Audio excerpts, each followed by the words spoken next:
কিন্তু এই শাহজাহানের বিষয় বলা হয় যে তার মেয়ের সাথে তার একটি অবৈধ সম্পর্ক ছিল।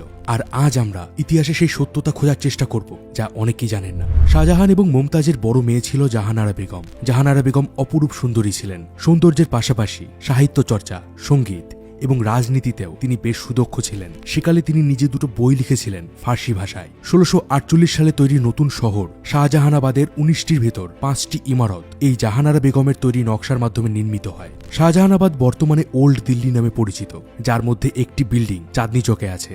আর সে সময় তৈরি এই শাহজাহানাবাদ নামের নতুন শহর থেকে আসা সমস্ত অর্থ জাহানারা বেগমের কাছেই আসত। এমনকি ওনার নিজের একটি বাণিজ্যের জাহাজ ছিল, যা তখনকার দিনে ইংরেজ এবং ডাচদের সাথে বাণিজ্যে ব্যবহার করা হতো। জাহানারা বেগম মুঘল সাম্রাজ্যের সব থেকে সম্মানীয় নারী ছিলেন। ঔরঙ্গজেব হোক বা দারাশিকো, জাহানারাকে সবাই পছন্দ করতেন এবং বিশ্বাস করতেন।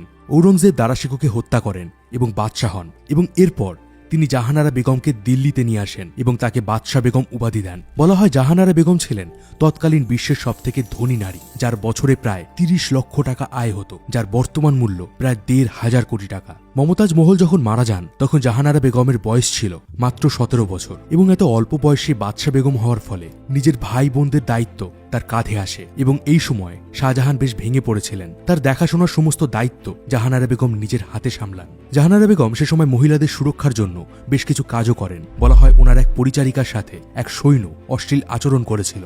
জাহানারা বেগম ওই সৈন্যকে হাতির পায়ে পিষে মেরে ফেলার নির্দেশ দিয়েছিলেন। ১৬৪৪ সালে জাহানারার সাথে একটি ভয়ানক দুর্ঘটনা হয়। তার কাপড়ে আগুন লেগে যায়। সে সময় সম্রাট শাহজাহান তার প্রিয় মেয়ের জন্য দেশ বিদেশ থেকে চিকিৎসক নিয়ে আসেন। প্রায় ১ বছর শয্যাশায়ী ছিলেন জাহানারা বেগম। তখনকার দিনে যেসব পাশ্চাত্য দেশের পর্যটকরা ভারতে আসতেন তারা খুবই অবাক হয়ে যেতেন জাহানারা বেগমের ক্ষমতা এবং ধন দৌলত দেখে, কারণ সে সময় ইংরেজ মহিলাদের কাছে এত ক্ষমতা বা ধন দৌলত থাকতো না। বিয়ের পর তাদের সমস্ত সম্পত্তির মালিক হতেন তাদের স্বামীরা, এমনকি তাদের কাছে এত স্বাধীনতাও ছিল না। এই পর্যটকরা তখন ভাবতেন নিশ্চয়ই শাহজাহান এবং জাহানারা বেগমের ভিতর কোনো অবৈধ সম্পর্ক আছে, আর তারা তখন তাদের ভারত ভ্রমণের ইতিহাসে এমন মিথ্যা তথ্য ছড়াতে থাকেন।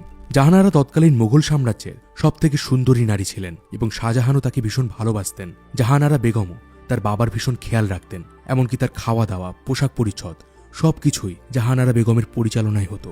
জাহানারা এবং শাহজাহানের এই পবিত্র বাবা ও মেয়ের সম্পর্ক নিয়ে অনেক গুজব ছড়ানো হয়। এমনকি কেল্লার কিছু দরবারি এমনও বলতেন নিজের গাছের ফল খাওয়ার অধিকার সবার আছে। এই অবৈধ সম্পর্কের কথা বেশিরভাগ ইতিহাসবিদরাই নাকচ করে দেন। জাহানারা বেগম মোগল সিংহাসনের জন্য দারাশিকোর সমর্থন করতেন। এর ফলে ঔরঙ্গজেবের সমর্থকরা এই গুজব ছড়াতেন। অনেকে বলেন জাহানারা বেগমের একটি গুপ্ত প্রেম ছিল যার সাথে তিনি লুকিয়ে দেখা করতেন। আর আপনারা জানলে অবাক হবেন, জাহানারা বেগম সারা জীবন কুমারী ছিলেন, তিনি কখনো বিবাহ করেননি। এর পেছনে অনেক যুক্তি আছে যে তিনি এতটাই সুন্দরী এবং বিদ্বান ছিলেন যে তিনি নিজের পছন্দের মতো তেমন কাউকে পাননি। এছাড়া আকবরের পর থেকে মুঘল সাম্রাজ্যে মেয়েদের বিবাহের চল প্রায় উঠেই গিয়েছিল, কারণ আকবরের বোনেরা সিংহাসনের দাবি করেছিল। মুঘল সাম্রাজ্যের সিংহাসনের লড়াই কমানোর জন্যই এই সিদ্ধান্ত নিয়েছিলেন সম্রাট আকবর।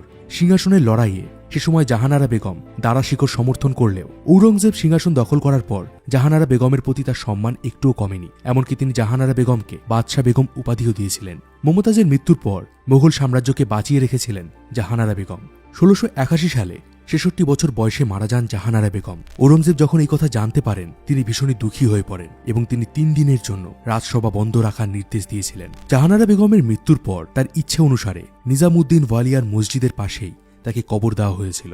আর তার শেষ ইচ্ছে ছিল তার কবর হবে কাঁচা ইট পাথরের নয়। মোগল সাম্রাজ্যে 2টি কবরই আছে যা খোলা আকাশের নিচে অতি সাধারণভাবে নির্মাণ করা হয়েছিল। প্রথম কবরটি ছিল জাহানারা বেগমের এবং দ্বিতীয় কবরটি ঔরঙ্গজেবের। জাহানারা বেগম এবং শাহজাহানের সম্পর্ক ছিল পবিত্র এবং স্বচ্ছ, তাই গুজবে কান দেবেন না। আর এই ভিডিওটি ভালো লাগলে অবশ্যই লাইক করে দিন, বন্ধুদের সঙ্গে শেয়ার করে দিন। রোমাঞ্চপিডিয়া আবারও ফিরবে ইতিহাসের কোনো অমীমাংসিত তথ্য নিয়ে।